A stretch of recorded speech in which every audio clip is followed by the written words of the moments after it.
नमस्कार, welcome to Trupti's कविता. आणि आजची जी माझी कविता आहे त्याचा विषय पण अगदी जिव्हाळ्याचा आहे, कारण आजचा माझा विषय आहे आईचं मन. आईचं मन खरंच का इतकं वेडं असतं? आईचं मन खरंच का इतकं वेडं असतं? मुलांना आपल्या कोणी बोललं की आईचं मन का रडत असतं? मुलांना आपल्या कोणी बोललं की आईचं मन का इतकं रडत असतं?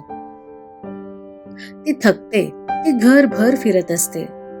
ती थकते, ती घरभर फिरत असते, पण मुलांनी हाक मारली की थकवा विसरून सारा लगेच त्यांच्या जवळ जात असते. मुलांनी हाक मारली की थकवा विसरून सारा लगेच ती त्यांच्या जवळ जात असते.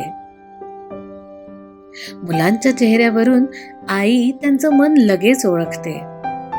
मुलांच्या चेहऱ्यावरून आई त्यांचं मन लगेच ओळखते. तू नक्की ठीक आहेस ना, असं सारखं त्यांना विचारत असते. अरे तू नक्की ठीक आहेस ना, असं सारखं त्यांना विचारत असते. मुलांना आपल्या काय हवंय काय नकोय ह्यातच तर आई गुंतलेली असते. मुलांना आपल्या काय हवंय काय नकोय ह्यातच तर आई गुंतलेली असते. स्वतःपेक्षा जास्त ती तिच्या मुलांमध्येच तर रमलेली असते. स्वतःपेक्षा जास्त ती तिच्या मुलांमध्येच तर रमलेली असते. आईचं मन हे असंच असतं, हो ना? तुम्हालाही तेच वाटतं ना? मला कमेंट तुम्ही जरूर करा. आणि आजची माझी कविता तुम्हाला कशी वाटली हे खरंच मला नक्की सांगा.